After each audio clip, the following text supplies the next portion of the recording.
آپ اجازت سے 31 سے تقریباً یہ جائے گا 31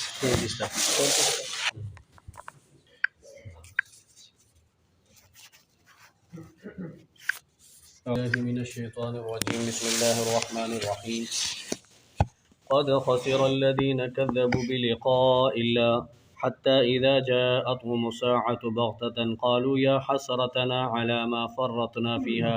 وهم يحملون أوزارهم على ظهورهم ألا ساء ما يزرون۔ یہ سورہ انعام کی آیت نمبر 31 ہے۔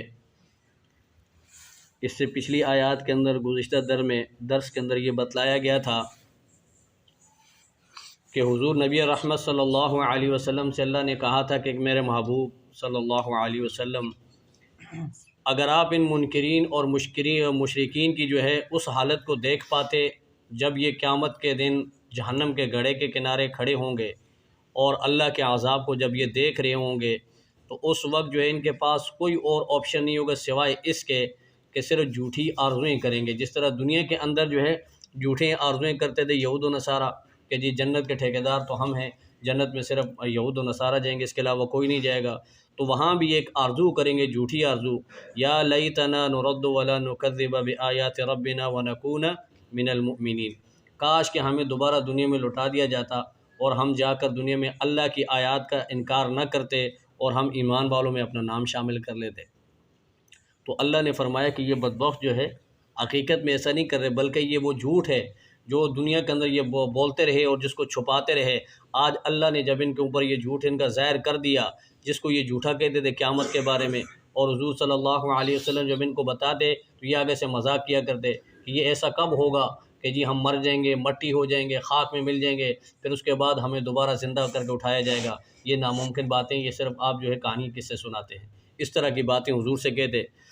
تو اللہ نے فرمایا کہ ان بدبختوں کو اگر دوبارہ زمین کے اندر دوبارہ دنیا میں واپس بھیج بھی دیا، یہ پلٹ کر دنیا میں واپس بھی چلے جائیں تو یہ پھر بھی نہیں سدھریں گے، یہ پھر وہی تکذیب کریں گے اور اللہ کی آیتوں کو بھی جھٹلائیں گے، اللہ کے نبیوں کو بھی جھٹلائیں گے اور قیامت کے دن کو بھی جھٹلائیں گے۔ اس وقت جب دنیا کے اندر ان کو سمجھایا جاتا تو ان کی زبانوں پر اس وقت یہ ہوتا کہ بھائی یہ قیامت ویامت کچھ نہیں ہے، حساب کتاب کچھ نہیں ہے، ولا حساب ولا بعث ولا جنت ولا نار، نہ جنت ہے، نہ حساب ہے، نہ جہنم ہے، کچھ بھی نہیں ہے، یہ تو قصے کہانی ہے نعوذ باللہ جو محمد سناتے ہیں لوگوں کو، ٹھیک ہے نا جی۔ اس کے اوپر یقین ہی نہیں تھا، وہ کہتے تھے کہ ہماری زندگی تو یہ دنیا کی زندگی، انجوائے کرو، مزے اڑاؤ، کھاؤ پیو، ٹھیک ہے نا جی، جو من میں آئے وہ کرو، باقی جو مر کے دوبارہ زندہ ہونا یہ کوئی حقیقت نہیں ہے۔ اور اللہ نے فرمایا کہ آپ اس وقت کو بھی دیکھ سکتے کاش کہ جب اللہ تبارک و تعالیٰ کے روبرو جو ہے یہ کھڑے ہوں گے اور اللہ تبارک و تعالیٰ ان سے پوچھیں گے کہ دنیا کی کارگزاری تمہاری کیا ہے، دنیا میں تم کیا کرتوت کر کے آئے ہو، تو اس وقت اللہ پوچھیں گے ان سے، کہیں گے کہ قال الیس ھذا بالحق، کیا میرا قرآن اور میرے نبی نے سچ نہیں کہا تھا اس دن کے بارے میں، تمہیں سمجھایا تھا؟ تو وہ کہیں گے قالوا بلا وربنا، یہاں بھی جھوٹ بولیں گے کہ خدا کی قسم بالکل سچ کہا تھا، ہمارے رب کی قسم بالکل صحیح ہے، ہم اس کے بارے میں یقین کرتے ہیں کہ قیامت حقیقت ہے۔ فرمایا کہ آج تمہارا یہ حسرت اور تمہارا اقرار کسی کام کا نہیں ہے، آج عذاب کا مزہ چکھو اور تم جو انکار کرتے تھے دنیا میں اس کا آج مزہ چکھو۔ اب یہ جو آج کی آیت ہے اس میں اللہ تبارک و تعالیٰ نے یہ بھی تخویف اخروی ہے، یعنی ان لوگوں کے لیے زجر ہے جو اللہ اور اس کی ملاقات اور اللہ کی آیتوں کو جھٹلاتے ہیں، تو ان کے بارے میں اللہ نے فرمایا قد خسر الذین کذبوا بلقاء اللہ، تحقیق تباہ ہو گئے، برباد ہو گئے، خسارے میں چلے گئے، نقصان میں چلے گئے، الذین وہ لوگ کذبوا بلقاء اللہ جنہوں نے اللہ کی ملاقات کو جھٹلایا، جنہوں نے اللہ سے ملنے کو جھٹلایا، جنہوں نے اللہ کے سامنے کھڑا ہونے سے اپنے آپ کو جھٹلایا، جو اللہ کے سامنے کھڑے ہونے سے اس چیز کو انہوں نے جھٹلایا۔ حدیث کے اندر آتا ہے اللہ کے نبی صلی اللہ علیہ وسلم نے فرمایا ان تؤمن بالبعث ولقائہ، کہ جس طرح دوسری چیزوں پر اللہ کے وحدانیت پر، رسالت پر، موت پر اور مرنے کے بعد دوبارہ زندہ ہونے کے اوپر یقین رکھنا ضروری ہے، اسی طرح اللہ کی ملاقات کے اوپر بھی یقین رکھنا ضروری ہے، یہ لازمی چیز ہے، یہ ایمان کا حصہ ہے، ایمان کا جز ہے، اس کے بغیر ایمان مکمل نہیں ہوگا۔ اب ان لوگوں نے اللہ کی ملاقات کو جھٹلایا اور اللہ کی ملاقات کو ٹھکرایا۔ اب ہوا کیا، یہ دنیا کے اندر مست ہے، دنیا کے مزے اڑا رہے تھے، دنیا کی عیاشیاں، ہر قسم کی افراتفری کا سامان ان کے پاس موجود تھا، ہوا یہ کہ حتیٰ اذا جاءتهم الساعة بغتہ،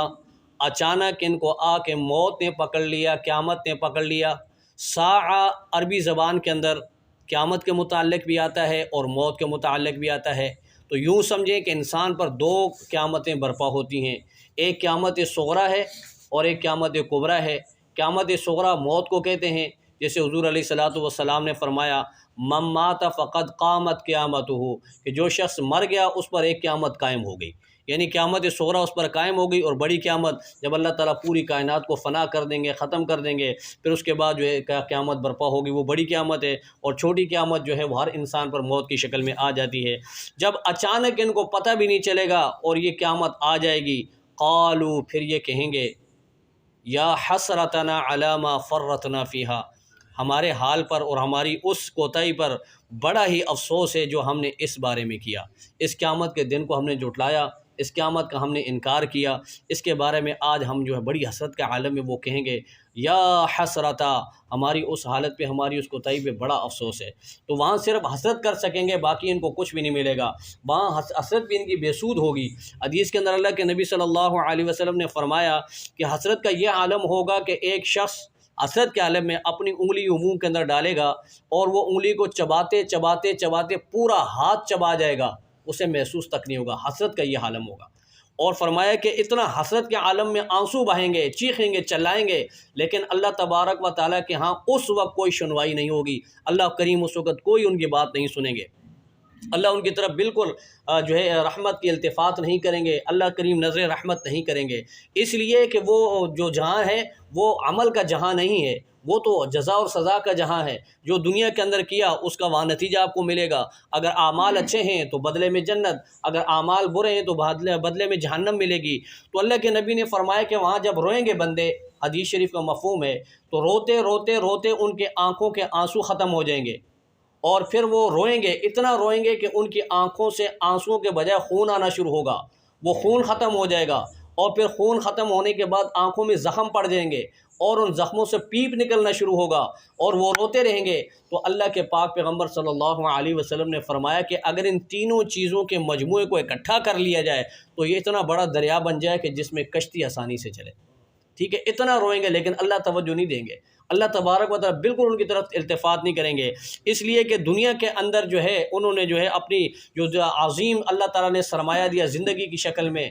اس کو جو ہے انہوں نے برباد کر دیا۔ آج جو دنیا میں اللہ تبارک و تعالیٰ نے ہمیں زندگی کا سرمایہ دیا ہے، اس کے ذریعے بندہ اس کو خرچ کر کے، سرمایہ کو استعمال کر کے جنت کا حقدار بھی بن سکتا ہے، اور اسی سرمایہ کو برباد کر کے جہنم کا حقدار بھی بن سکتا ہے۔ آج دنیا میں ہم دیکھ رہے ہیں کہ انسانوں کے اندر یہی کچھ ہو رہا ہے، اور انسان یہاں جو دنیا کے پیچھے پڑے ہوئے ہیں اور دنیا کو اپنا مسکن سمجھا ہوا ہے، وہ اوزارہم، اور وہ اٹھائے ہوئے ہوں گے اپنا بوجھ، علی ظہورہم، اپنی پشتوں کے اوپر، اپنی پیٹھ کے اوپر اپنا گناہوں کا بوجھ اٹھا کر وہاں قیامت میں حاضر ہوں گے۔ اسی لیے حضور علیہ الصلوۃ والسلام نے فرمایا کہ لوگوں سن لو، جس نے جس بارے میں بھی خیانت کا ارتکاب کیا، جس چیز کے بارے میں بھی خیانت کی، کل قیامت میں وہ اسے اٹھا کر قیامت کے دن میدان حشر میں حاضر ہوگا۔ اگر کسی نے کسی کی بکری کو چرایا، وہ بکری کندھے پہ اٹھا کر حاضر ہوگا، کسی نے گائے بھینس چرائی ہے وہ اس کو لے کر حاضر ہوگا، اور کسی نے کسی کا کوئی بھی حق مارا ہے جس شکل میں بھی ہو وہ اسے لے کر حاضر ہوگا، حتیٰ یہاں تک کہ اللہ کے پاک پیغمبر نے فرمایا اگر کسی نے کسی کی ایک بالشت زمین کو بھی جو ہے غصب کیا ہے، فرمایا کہ یطوقہ 70 ارضین، اس کے گلے کے اندر 7 زمینوں کا توق ڈال کر اس کو قیامت میں حاضر کیا جائے گا، وہ اس کو گھسیٹ کر قیامت میں آئے گا اور گھسیٹتا ہوا قیامت کے دن میدان حشر میں حاضر ہوگا۔ اب یہاں ایک زبردست سوال ہے، وہ میں پہلے بھی اس کا جواب دے چکا ہوں، لیکن جو حضرات نئے ہیں، یہاں پہ اللہ کے نبی نے فرمایا کہ جی ان کے اوپر یعنی کہ اس قسم کا بوجھ ہوگا، گناہوں کا بوجھ ہوگا، اور زمین کے بارے میں فرمایا کہ اگر کسی نے کسی کی زمین کو قبضہ کیا، کسی کا پلاٹ قبضہ کیا ہے، کسی کا کھیت قبضہ کیا، کسی کی کسی اور چیز کو زمین کی شکل میں قبضہ کر لیا، تو 7 زمینوں کا توق اس کے گلے میں ڈالا جائے گا۔ تو یہ تو سمجھ میں آنے والی بات نہیں ہے، انسان اتنا چھوٹا سا، زمین اتنی بڑی، ٹھیک ہے نا جی، تو وہ 7 زمینیں کیسے اس میں ڈالا جائے گا؟ تو اس کا ایک جواب تو یہ ہے کہ زمین کا جو ٹکڑا اس نے قبضہ کیا نا، اب مثال کے طور پہ 1000 کا پلاٹ تھا، اس نے وہ جو 1000 کا پلاٹ جو قبضہ اور غصب کیا ہے، وہ 1000 کا پلاٹ 7 زمین تک نیچے تک چلے جائیں آپ، یعنی آخری زمین کی تہ تک وہ پورا، یعنی کہ 7 زمینوں کا ٹکڑا جو ہے وہ اس کے گلے میں ڈالا جائے گا، لیکن یہ بھی تو بہت بڑا ہے۔ یہ انسان کیسے اٹھائے گا؟ اب میرے جیسے کمزور حقیر سے کمزور سے انسان اس کے گلے میں اتنا بڑا توق کیسے آئے گا؟ تو اس کی تشریح دوسری حدیث کے اندر موجود ہے۔ اللہ کے پاک پیغمبر صلی اللہ علیہ وسلم نے فرمایا کہ مرنے کے ساتھ ہی انسان کا سسٹم پورا تبدیل ہو جاتا ہے، انسان اس دنیا سے اس کا واسطہ کٹ جاتا ہے اور ایک نئی دنیا کے ساتھ اس کا تعلق قائم ہو جاتا ہے، اور وہاں کا سارا سسٹم ہی الگ ہے۔ وہاں انسان یہ نہیں ہوگا جو میں آپ کے سامنے بیٹھا ہوا ہوں، یہ انسان نہیں ہوگا، وہاں انسان کی حیت اللہ تبدیل کر دیں گے۔ اور حدیث میں اللہ کے نبی نے فرمایا کہ اللہ تبارک و تعالیٰ جو مجرمین ہوں گے، جو مجرم لوگ ہوں گے، ان کا ایک دانت جو ہے منہ کے جبڑوں کے اندر جو ایک دانت ہوتا ہے، وہ ایک دانت جو ہے احد کے پہاڑ کے برابر ہوگا۔ تو آپ اندازہ لگا لیں کہ احد کا پہاڑ یعنی کتنے دانت ہوتے ہیں انسان کے منہ میں؟ 32 دانت۔ تو وہ 32 احد کے پہاڑ جو ہے اس کے منہ کے اندر رکھے جائیں گے تو اس کا منہ کتنا بڑا ہوگا، ٹھیک ہے نا جی؟ اور اس کی کھال جو ہے تقریباً اتنی موٹی ہوگی، تقریباً 60 ہاتھ یا 60 گز کے مطابق جو اس کی کھال موٹی کر دی جائے گی۔ پھر اللہ تبارک و تعالیٰ رکھیں گے اب یہ اپنے گناہوں کا بوجھ اٹھا۔ اب جو بھی دنیا کے اندر جس گناہ کا بھی ارتکاب کیا ہے وہ بوجھ کی شکل میں اس کے جو ہے کندھے پہ اٹھایا، اس کے پشت پر ڈالا جائے گا اور وہ لے کر قیامت کے دن حاضر ہوگا۔ تو فرمایا کہ الا ساء ما یزرون، یہ بہت ہی برا بوجھ ہے جو یہ اٹھا کر لا رہے ہیں، یہ جو اٹھا رہے ہیں بہت برا بوجھ ہے۔ اب اگر یہ بدبخت اعمال کر لیتے، نیک اعمال کرتے، اور یہ بات یاد رکھیں کہ قیامت کا جو دن ہوتا ہے نا، وہاں پہ اعمال متشکل ہو جاتے ہیں۔ اب دنیا کے اندر جو اعمال کر رہے ہیں نا جی، اب حدیث کے اندر ایک آتا ہے، اللہ کے نبی نے فرمایا کہ جب بندہ قبر میں پہنچتا ہے تو وہاں بھی اس کو یہ اثرات نظر آنا شروع ہو جاتے ہیں۔ اس کے پاس ایک شخص آتا ہے اور وہ آ کر اسے سلام کرتا ہے بندے کو، اگر یہ نیک آدمی ہے، صالح آدمی ہے، دنیا کے اندر اس نے اپنی زندگی کو جو ہے اللہ اور اس کے رسول کی تابعداری میں گزارا ہوگا، اللہ کی نافرمانی، اللہ کی بغاوت سے اپنے آپ کو بچایا ہوگا، تو وہ شخص آ کر سلام کرتا ہے اور وہ اس کا سلام کا جواب دیتا ہے، یہ پوچھتا ہے بھائی تم کون ہو؟ تو وہ آگے سے وہ شخص کہتا ہے کہ میں تیرے نیک اعمال ہوں، میں تیرے نیک اعمال ہوں، میں تیرے پاس اس لیے آیا ہوں تاکہ ہم دونوں کا آپس میں تعارف ہو جائے اور تجھے قبر میں جو وحشت محسوس نہ ہو، ٹھیک ہے؟ اور حدیث میں آتا ہے کہ وہ اسی یعنی کہ چیزوں میں جو ہے پھر یعنی کہ وہ مستغرق ہو جاتا ہے یہاں تک کہ قیامت آ جاتی ہے اور اس کے بعد وہ قبروں سے اٹھ جاتے ہیں۔ اور اسی طرح جس نے برائی دنیا کے اندر کی ہے، جس کے اعمال نامے یعنی کہ برائی سے بھرے ہوئے ہیں، اللہ کے باغی رہے، اللہ کی نافرمانیاں کرتے رہے، تو ان کے سامنے ان کے برے اعمال حاضر ہوں گے۔ جیسے حدیث میں آتا ہے اگر کسی نے صاحب نصاب ہونے کے باوجود زکوٰۃ ادا نہیں کی تو اللہ تعالیٰ گنج شام کی شکل کے اندر جو ہے اس کو متشکل کر کے اس کے اوپر مسلط کر دیں گے۔ تو یہ تمام چیزیں جو ہے وہاں پہ اجزاء الاعمال یعنی اعمال جو ہے انسانی شکل کے اندر متشکل ہو کر سامنے آ جائیں گے، جو بھی شکل اللہ تبارک و تعالیٰ نے دینے چاہیں گے۔ تو فرمایا کہ یہ جو بوجھ ہے بہت برا بوجھ ہے جو یہ اٹھا رہے ہیں۔ اب یہ جس چیز پر ناز کرتے تھے، دنیا، مال، دولت، جائیداد، سونا، زمین، اس چیز کا ان کو فخر تھا، تو اس کی حقیقت بھی سن لیں۔ فرمایا کہ وَمَا الْحَيَاةُ الدُّنْيَا إِلَّا لَعِبٌ وَلَهْوٌ، یہ دنیا کی زندگی کچھ بھی نہیں ہے، إِلَّا لَعِبٌ وَلَهْوٌ، کھیل تماشا ہے، ٹھیک ہے نا جی؟ لعب اور لہو دو لفظ اللہ تعالیٰ نے دنیا کی مذمت میں بیان فرمائے ہیں۔ لعب اس چیز کو کہا جاتا ہے جو بالکل بے مقصد ہو، جس کا کوئی مقصد نہ ہو۔ اس میں جو ہے آج کل جو کھیل چلتے ہیں، کھیل تماشا ہوتا ہے، فٹ بال کا کھیل ہے، کرکٹ کا کھیل ہے، اس میں کیا ملتا ہے؟ کچھ نہیں ملتا، سرمایہ برباد، پیسہ برباد، عوام کا پیسہ وہ ان کے اوپر بھایا جا رہا ہے، اور باہر کے ممالک کے لیے جی ان کے ٹکٹ کٹوائے جا رہے ہیں، اور پھر ان کے لیے پتہ نہیں کتنا کتنا پروٹوکول ہوتا ہے، ایک کھلاڑی کی پتہ نہیں کتنی کتنی تنخواہیں ہوتی ہیں، بے مقصد۔ اب کرکٹ سے کیا ملے گا؟ کسی کو کچھ ملا ہے؟ کچھ بھی نہیں۔ اب مثال کے طور پہ کوئی ورلڈ کپ جیت گیا تو بھائی کیا ملے گا؟ کچھ نہیں ملے گا، ٹھیک ہے نا جی؟ اب کوئی ہار گیا تو کچھ بھی نہیں ہوگا۔ تو اس چیز کو یہ نہیں صرف تفریح کے طور پر استعمال کیا تو اس کو لعب کہتے ہیں، اور لہو کہتے ہیں صرف یعنی دل بہلانا۔ جیسے بچے آپس میں بیٹھتے ہیں نا، تو بچے جو ہے بادشاہ، وزیر اور چور کا کھیل کھیلتے ہیں۔ اب ان میں سے ایک جو وزیر بن جاتا ہے، ایک چور بن جاتا ہے، ٹھیک ہے نا جی، اور ایک بادشاہ بن جاتا ہے، تو وہ وقتی طور پر اپنا دل بہلانے کے لیے، حقیقت کچھ بھی نہیں ہوتی۔ ایسا نہیں ہے کہ جو وزیر بن گیا وہ بادشاہ بن گیا۔ اور دوسری جگہ میں اللہ تعالیٰ فرماتے ہیں کہ وما متاع الحیات الدنیا الا متاع الغرور، یہ دنیا جو دھوکے باز ہے، یہ تو دھوکے کا سامان ہے۔ اور متاع عربی زبان کے اندر، عربی لغت کے اندر اس گندے کپڑے کو کہا جاتا ہے جس کے ذریعے برتنوں کو مانجا جاتا ہے، برتن دھوئے جاتے ہیں۔ امام اصمعی رحمۃ اللہ علیہ وہ اس لفظ کی تحقیق کے لیے اس نے بڑے بڑے سفر کیے کہ مجھے یہ لفظ صحیح معنی میں یعنی جو متاع اللہ تعالیٰ نے قرآن میں دنیا کے لیے استعمال کیا ہے اس کا مجھے صحیح یعنی کہ مقصد اور صحیح معنی مل جائے۔ اس نے مختلف جگہوں کے سفر کیے، وہ راستے میں جا رہا تھا، رات کا وقت ہو گیا، مغرب کا ٹائم تھا، تو ایک راستے سے گزر رہا تھا تو ایک بچہ چیخ رہا تھا، ٹھیک ہے نا جی. وہ بچہ اپنی ماں سے کہہ رہا تھا کہ جا الکلب و اخذ المتا، کہ کتا آیا اور متا لے کے چلا گیا، ٹھیک ہے نا جی. اب اس کے کانوں میں جب یہ الفاظ پڑے کہ بھائی کتا آیا متا لے کے چلا گیا، تو وہ واپس اس گھر میں چلا گیا. کہا کہ جی اگر اجازت ہو تو رات کو میں ٹھہر سکتا ہوں. کہا جی ٹھہریے. پھر ان سے پوچھا کہ یہ متا کس کو کہتے ہیں آپ حضرات؟ جیسے یہ بچہ بول رہا تھا کہ جا القلب و اخذ المتا، کہ کتا آیا اور متا لے گیا، ٹھیک ہے نا، جس کا کیا مطلب ہے؟ تو اس خاتون سے جب اس کے شور سے پوچھا تو شور نے اس کو تشریح کی، دیہاتی آدمی تھے. اس نے کہا کہ جی ہم متا اس کپڑے کو کہتے ہیں جس کپڑے سے برتن دھوئے جاتے ہیں اور وہ کپڑا چکنا اور گندا ہوتا ہے. تو وہ کپڑا کہیں پڑا ہوا تھا، کتا آیا اس گندے کپڑے کو لے کے بھاگ گیا، تو بچہ رو رہا تھا، وہ اپنی ماں کو کہہ رہا تھا کہ کتا جو ہے اس متا کو لے گیا. تو یہ وہ متا ہے، وہ گندی متا جس کے پیچھے آج جو ہے انسان کا خون بھی بہتا ہے، بھائی کا رشتہ بھی منقطع، بہن بھائیوں کا رشتہ ٹوٹ گیا، ماں باپ کا رشتہ ٹوٹ گیا، سب رشتوں کو اس متا کے پیچھے جو برباد کر رہا ہے. اللہ کو بھی ناراض کیا، اللہ کے رسول کو بھی ناراض کیا. حقیقت کیا ہے؟ وہ گندا کپڑا. اور حضور علیہ الصلوۃ والسلام نے، حضرت ابو ہریرہ فرماتے ہیں میں آپ کے ساتھ تھا، آپ علیہ الصلوۃ والسلام میرے ساتھ جا رہے تھے، آگے دیکھا کہ ایک مردہ بکری کا بچہ پڑا ہوا ہے. تو اللہ کے نبی نے فرمایا کہ ابو ہریرہ اس کو کتنے میں خریدو گے؟ کہا کہ اللہ کے نبی اس مردار کو کون خریدے گا، یہ تو گندا ہے، مردار ہے. تو کہا کہ بھائی یہی مثال دنیا کی ہے، یہ دنیا بھی مردار ہے. اور حضرت عمر رضی اللہ تعالیٰ عنہ کا ارشاد ہے کہ الدنیا جیفۃ و طالبها کلاب، یہ دنیا مردار ہے اور اس کو طلب کرنے والے کتے ہیں،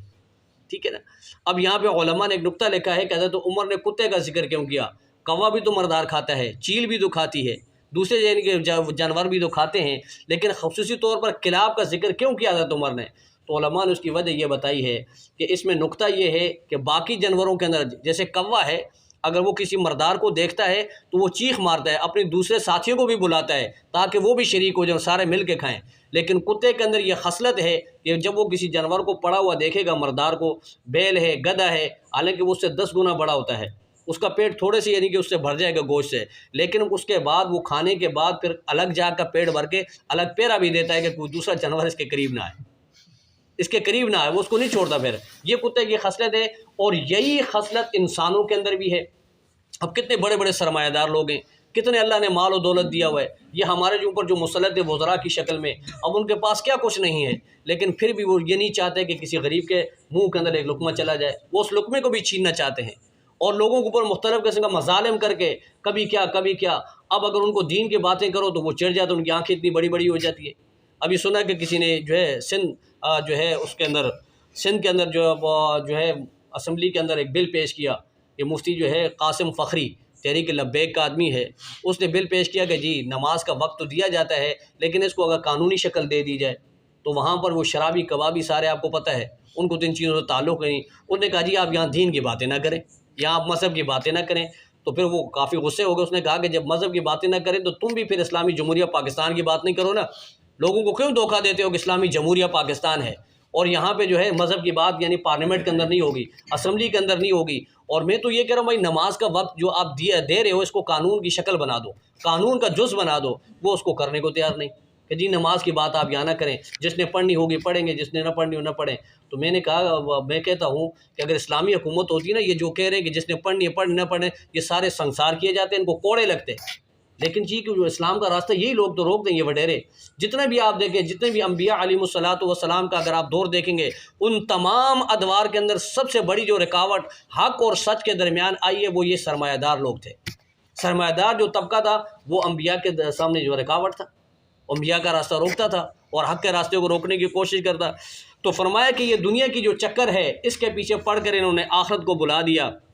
حالانکہ بدبختو وللدار الآخرۃ خیر للذین یتقون، آخرت کا گھر تو ان لوگوں کے لیے بڑا بہترین ہے جو ڈرتے ہیں، جن کے اندر تقوی ہے، جن کے دلوں کے اندر اللہ کا خوف ہے، جو اللہ سے ڈرتے ہیں. افلا تعقلون، کیا تمہارے اندر ابھی بھی عقل نہیں آئے گی جب اتنی ساری چیزیں اللہ نے بیان کر دی اور پھر اس کے بعد بھی نہ آئے؟ تو یہ بات یاد رکھیں کہ دو چیزیں انسان کو تباہ و برباد کر دیتی ہیں، ایک حب جا اور دوسرا حب مال. جب بندے کے اندر حب جا آئے گی کہ بس میں ہی ہوں باقی کچھ بھی نہیں ہے، اور دوسرا حب مال کہ مال کی محبت اتنی ہو جائے کہ وہ ہر چیز کو جو ہے مال کو مقدم رکھے ہر چیز پر، تو پھر یہ خسارے اور خسران اور تباہی اور بربادی کی طرف جاتا ہے۔ یہی کچھ جو ہے جتنے بھی ہم دیکھ رہے ہیں، جتنے بھی جو ہے اللہ اور اس کے رسول سے بغاوت کی ہیں، ان کے پاس یہی چیزیں ہیں۔ آج پوری دنیا کے اندر جو کچھ ہو رہا ہے وہ یہی حب جاہ کی جنگ ہے۔ امریکہ چاہتا ہے کہ پوری دنیا کے اندر میرا نام ہو، روس چاہتا ہے پوری دنیا میں میرا نام ہو، برطانیہ چاہتا ہے پوری دنیا میں میرا نام ہو، فرانس چاہتا ہے پوری دنیا میں میرا نام ہو، اور وہ اس چکر میں جو ہے ان کے سامنے کوئی بھی آتا اس کو رگڑ دیتے ہیں۔ ایٹم بم مارنا ہو مار دیتے ہیں، میزائل مارنا ہو مار دیتے ہیں، صرف حب جاہ کے لیے۔ باقی کوئی حقیقت نہیں ہے کہ جی ہمارا نام ہو کہ امریکہ ایسا کوئی سپر پاور ہے، روس کہتا ہے جی میرا نام ہو کہ میں سپر پاور ہوں، چائنا کہتا ہے میرا نام ہو میں سپر پاور ہوں۔ تو یہ حب جاہ اور حب مال یہ انتہائی خطرناک چیزیں، اسی سے انسان تباہ و برباد ہوتا ہے۔ اب آگے اللہ تبارک و تعالیٰ نے اپنے نبی کو تسلی دی ہے۔ واقعہ یوں ہے کہ ایک مرتبہ غزوہ بدر میں جب غزوہ بدر ہو رہا تھا تو اس سے پہلے جو ہے اخنس بن شریک ایک مشرک تھا یہ بھی، تو اس نے ابو جہل سے پوچھا کہ یار یہ بتا کہ محمد جھوٹا ہے؟ تو ابو جہل نے کہا کہ بھائی سن، محمد بالکل سچا ہے، اس نے کبھی جھوٹ نہیں بولا، امانت دار ہے اور خوش اخلاق ہے، کسی معاملے میں بھی یعنی کہ ان کے ایک ذرا بھی ان کی زندگی کے اندر کوئی کوتاہی ہمیں نظر نہیں آتی۔ تو کہا بدبخت پھر مانتا کیوں نہیں ہے؟ کہا کہ مانتے اس لیے نہیں ہے کہ ہماری چودراہٹ ختم ہو جائے گی، ٹھیک ہے، حجابت وہ بھی ان کے حوالے، سقایت وہ بھی ان کے حوالے، یعنی کہ کیا نام ہے قصی بن کلاب کی اولاد میں، اور کیا نام ہے حاجیوں کو پانی پلانا وہ بھی ان کے اولاد میں، لوا یعنی جھنڈا ہونا وہ بھی ان کے پاس ہے۔ تو ہمارے پاس قریش والوں کے پاس تو کچھ اور رہے گا نہیں، ٹھیک ہے، اگر ہم ان کی نبوت کو تسلیم کریں تو ہمارے پاس تو پھر سب چودراہٹ ہماری ختم ہو جائے گی۔ کہ ہم صرف اس وجہ سے نہیں مانتے کہ ہماری چودراہٹ ختم ہو جائے گی۔ یہ حب جاہ، یہ وہ بیماری تھی جس نے ابو جہل کو ملعون کرا، اور ابو جہل جو بچوں کے ہاتھوں مرا، اللہ تعالیٰ نے اس کو رسوا کر کے دنیا سے جو ہے ذلیل و خوار کر کے یہاں سے دنیا سے لے گئے۔ اور اللہ کے نبی نے فرمایا کہ میری امت کا فرعون ہے یہ بدبخت، اتنا بڑا ظالم آدمی تھا، بدبخت آدمی تھا، تو حق کے سامنے یعنی روڑے اٹکاتا تھا۔ یہاں اللہ نے اپنے نبی کو تسلی دی، قد نعلم انه ليحزنك الذي يقولون، اے میرے محبوب صلی اللہ علیہ وسلم ہم جانتے ہیں کہ آپ کو ان کی باتیں جو ہیں تکلیف دیتی ہیں جو یہ کہتے ہیں، کبھی قیامت کا انکار، کبھی رسالت کا انکار، کبھی قرآن کا انکار۔ اور اللہ نے فرمایا کہ یہ صرف آپ کی ذات سے نہیں، کوئی یعنی کہ وہ رنجش نہیں ہے، کوئی تکلیف نہیں ہے۔ آپ کو صادق بھی کہتے ہیں، امین بھی کہتے ہیں، لیکن یہ کب تک تھا؟ جب تک آپ نے یہ دعوت ان کے سامنے نہیں رکھی کہ اللہ ایک ہے، جب تک آپ نے یہ پروگرام قرآن کا ان کے سامنے نہیں رکھا، اس وقت آپ صادق بھی تھے، آمین بھی تھے، سب کچھ تھا۔ جس دن آپ نے فاران کی چوٹی پر کھڑے ہو کر یہ دعوت ان کے سامنے رکھی تو سب سے پہلے جھوٹا کہنے والے بھی یہی تھے، سب سے پہلے پتھر مارنے والے بھی یہی تھے، سب سے پہلے آپ کو ساحر اور مجنون کہنے والے یہی لوگ تھے، جو کل تک آپ کو صادق آمین کہتے تھے۔ وہ آپ کو نہیں کہہ رہے، آپ کی ذات کو نہیں کہہ رہے، بلکہ فَإِنَّهُمْ لَا يُكَذِّبُونَكَ وَلَكِنَّ الظَّالِمِينَ بِآيَاتِ اللَّهِ يَجْحَدُونَ، یہ بدبخت آپ کو تو نہیں جھٹلاتے بلکہ یہ ظالم جو ہے اللہ کی آیتوں کو جھٹلا رہے ہیں، جو اللہ نے اپنی آیتیں اتاری ہیں ان کو جھٹلا رہے ہیں، قرآن کو جھٹلا رہے ہیں، اللہ کی حقانیت اور اللہ کی وحدانیت کو جھٹلا رہے ہیں، یہ آپ کو نہیں جھٹلا رہے۔ اور یہ بات یاد رکھیں کہ آپ سے پہلے جتنے بھی نبی آئے ہیں ان کے ساتھ یہی کچھ ہوا ہے، انہوں نے صبر سے کام لیا ہے، تحمل سے کام لیا ہے، وہ اپنی تبلیغ کے مشن کو جاری رکھے ہوئے تھے، انہوں نے تبلیغ کا کام کیا ہے، اور آپ بھی یہ تبلیغ کا کام جاری رکھیں۔ آپ ان کی جو ان باتوں سے جو ہے بالکل جو ہے دل برداشتہ نہ ہوں اور آپ کو تکلیف نہ ہو۔ ہم ان کی تمام باتیں سن بھی رہے ہیں اور ہمارے فرشتے لکھ بھی رہے ہیں، کل قیامت میں ان کو تمام چیزوں کا پتہ چل جائے گا۔ اللہ تبارک و تعالیٰ کی بارگاہ میں دعا ہے کہ اللہ تبارک و تعالیٰ ہم سب کو جو ہے قیامت کے اوپر مکمل اور کامل یقین نصیب فرمائے، تاکہ ہمارے دلوں کے اندر جو قیامت کا تصور ہے، وہ جو تصور ہے وہ بالکل ختم ہو جائے کہ آج ہم مسلمان بھی یہ سمجھتے ہیں کہ بھائی یہ دنیا کی زندگی مرنے کے بعد دیکھا جائے گا، آج مسلمان بھی یہی کہتا ہے۔ تو ہمیں یہ یعنی کہ دنیا کی زندگی کے اندر یہ احساس اللہ نصیب فرما دے کہ بھائی کل قیامت کے دن اللہ کے سامنے حاضر ہونا ہے، وہاں میرے اعمال نامے کے بارے میں بعض پرس ہوگی، اور وہاں میں نے یہ بھی بتایا، بخاری کی روایت ہے کہ اللہ تبارک و تعالیٰ ایک ایک شخص سے براہ راست سوال کریں گے اور اسے وہاں جواب دینا ہوگا، درمیان میں کوئی ترجمان نہیں ہوگا، اور وہاں پھر اللہ تبارک و تعالیٰ کا لشکر، اللہ کے فوج فرشتوں کی شکل میں ہتھکڑیاں لے کر ڈنڈے لے کر کھڑی ہوگی۔ اگر آپ مجرم ثابت ہو گئے تو وہ ہتھکڑیوں میں جھکڑ کر آپ کو جو ہے جہنم میں ڈال دیں گے۔ اللہ کریم ہم سب کی حفاظت فرمائے، اور اللہ تبارک و تعالیٰ ہم سب کو جہنم سے بچائے، اور اللہ کریم ہم سب کو قیامت کی ہولناکیوں سے ہماری حفاظت فرمائے، اور قیامت پر اللہ کریم ہم سب کو کامل یقین نصیب فرمائے۔ وآخر دعوانا ان الحمد للہ رب العالمین۔ اللہم صلی علی سیدنا و مولانا محمد وعلی آل سیدنا و مولانا محمد وبارک وسلم۔ ربنا تقبل منا إنك أنت السميع العليم وتب علينا إنك أنت التواب الرحيم وصلى الله تعالى على خير خلقه محمد وعلى آله وصحبه أجمعين.